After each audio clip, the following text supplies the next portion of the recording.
सोनपुर गांव के पास घने जंगल की छतरी से सुबह की सुनहरी किरणें फूट रही हैं, जिससे जंगल का फर्श धब्बेदार रोशनी से नहा रहा है। अर्जुन अपने शक्तिशाली काले घोड़े वीर पर जंगल से निकलता है। उसका चेहरा शांत आत्मविश्वास और नए दिन की ताजगी से चमक रहा है। वीर के खुरों की लयबद्ध गड़गड़ाहट जंगल के सन्नाटे को तोड़ देती है, जो उनके गहरे बंधन और जंगल पर उनकी महारत का प्रमाण है। शहर से ताजी आई नैना जंगल के किनारे बैठी है, अपने शहरी अतीत से बहुत दूर ऊंचे पेड़ों को निहार रही है। जैसे ही बदलती परछाइयां नाचती हैं, उसके चेहरे पर हैरानी छा जाती है। फिर भी उसकी आंखों में एक स्पष्ट बढ़ती हुई जिज्ञासा है। वह जंगल का अवलोकन करती है। उसके भीतर एक अनकहा आश्चर्य खिल रहा है। जैसे ही वह इस नई अनियंत्रित दुनिया को समझना शुरू करती है, अर्जुन सुनहरी रोशनी में घोड़े पर सवार होकर जंगल से निकलता है। उसकी आंखें नैना को उनकी परिचित जगह पर ढूंढती हैं। जब वह हाथ हिलाता है तो उसके चेहरे पर एक चौड़ी मुस्कान आ जाती है। नैना भी उसे कोमलता से जवाब देती है। उनकी निगाहें खामोश समझ में एक दूसरे से मिल जाती हैं। क्या तुम रोज यहां आते हो? अर्जुन ने धीरे से पूछा।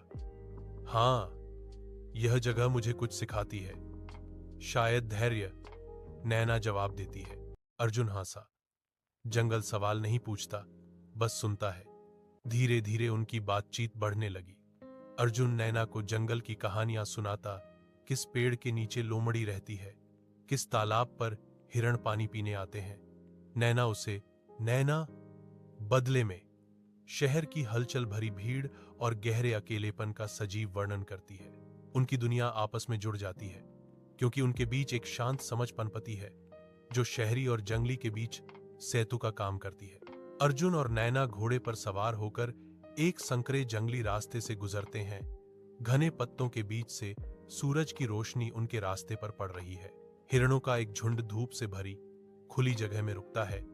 नैना को मंत्रमुग्ध कर देता है, क्योंकि वह फुसफुसाती है, देखो वे कितने सुंदर हैं। एक पहाड़ी की चोटी से जंगल एक लुभावने मनोरम दृश्य में खुलता है, जो नैना के डर को उज्ज्वल आश्चर्य और खुशी में बदल देता है। काले बादलों से घिरे आकाश के नीचे अर्जुन और नैना घने जंगल से वीर की सवारी करते हैं, भयंकर हवाओं से लड़ते हुए।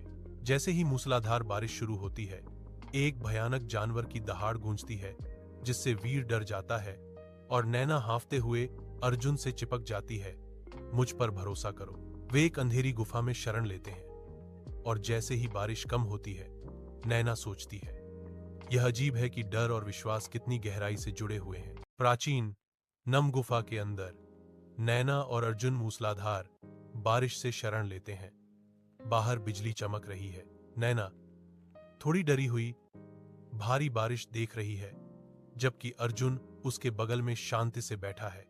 एक स्पष्ट विरोधाभास। जैसे ही बारिश रुकती है, बाहर का जंगल ताजा और धुला हुआ दिखाई देता है, और नैना की आंखों में एक नई समझ जागृत होती है। सूर्य क्षितिज के नीचे डूब जाता है। नारंगी चमक में पहाड़ी रास्ते को नहलाता है।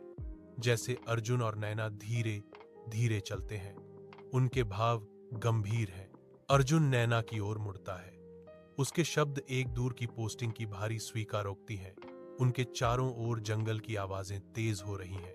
नैना की खामोशी भारी पड़ रही है, क्योंकि अर्जुन उसे दिलासा देता है, नहीं, कुछ रास्ते दूरी से नहीं, बल्कि भरोसे से जुड़े होते हैं। सालों बाद अर्जुन, एक अनुभवी वन अधिकारी, एक लेखिका नैना के साथ परिचित पहाड़ी रास्ते पर सवारी करता है। उनका वफादार बूढ़ा घोड़ा वीरा उनके बगल में चलता है।